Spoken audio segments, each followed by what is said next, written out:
Good morning. My name is Henry Irabor, a student of international and intercultural education at the Florida International University, and concurrently just concluded on my doctorate at the University of KwaZulu-Natal in South Africa in the discipline International Relations. I am here to present a midterm slide of the assessment for the course National and National Essential Security, and is offered at the Florida International University. The title of the paper, which will come in full flesh at the end of the semester, is called Some Factors Limiting the United States National Security Effectiveness and Influence globally as the world hegemonic power.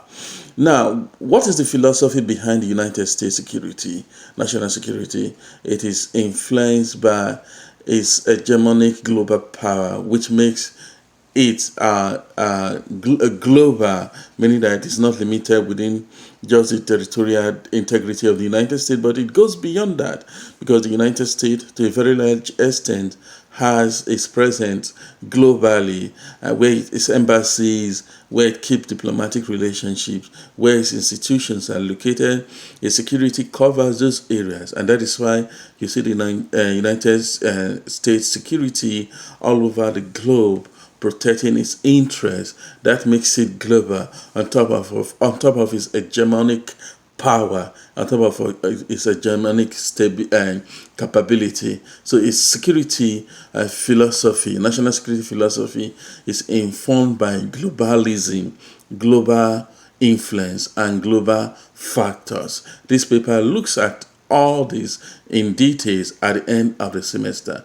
Now, it's going to ask a big question against the backdrop of rising China, against the influence of Russia too, on the Security Council of the United Nations, and also economic influences, indications where China is really moving at a fast pace. Is the United States still the world hegemonic power?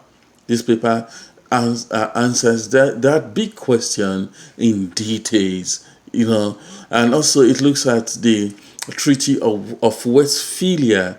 The Westphalia Treaty was the treaty that actually defined the state and uniqueness, state and power, state national security, state definitions, meaning that every state is equal and the same before international law. No if state can interfere in another state, regardless of the economic, military capability of the state.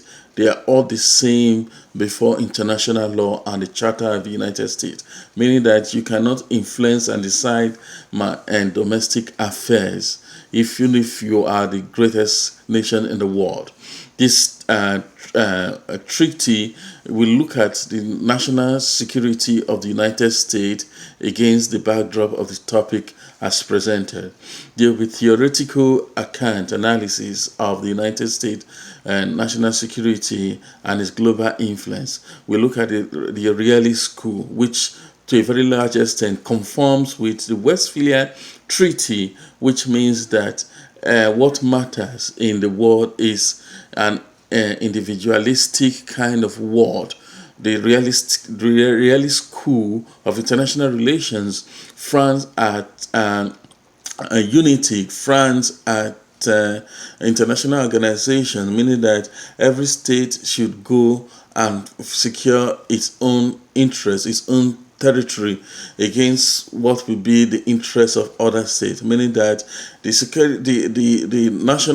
national arena is characterized by anarchy, because no leadership, meaning that every state must go individually to seek and protect its influence and its territory, against the backdrop of the liberal school of thought, which to a very large extent, believe that the world with a good diplomatic relationship, with good economic open market, the world can be secure.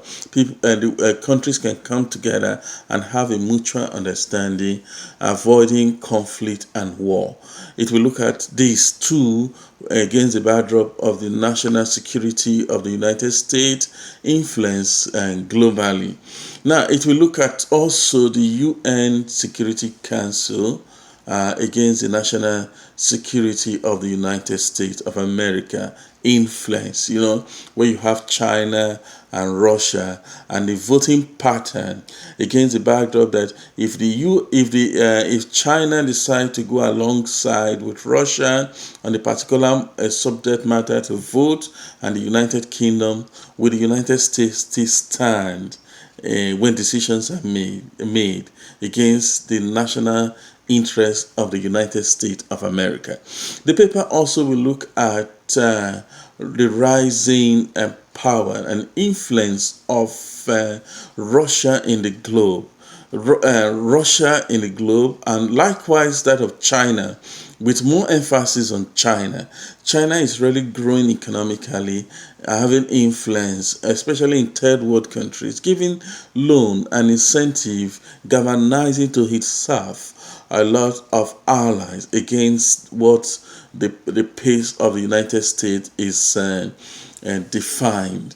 Also, it looks at the issue of the Cold War, the aftermath of the Cold War, the philosophy behind the Cold War, which is communism against the backdrop of democracy, capitalism, that the United States national security projects, and considering too that Russia still has a close and ardent allies within the territory, the regional territory of the United States, where you talk about Cuba, you talk about the Dominican Republic. These are factors too that can limit the United States national security influence globally. The paper comes out with recommendations and suggestions, conclusions, and all that. This is how the final paper will look like. But it's just a slight presentation of the paper. Thank you very much.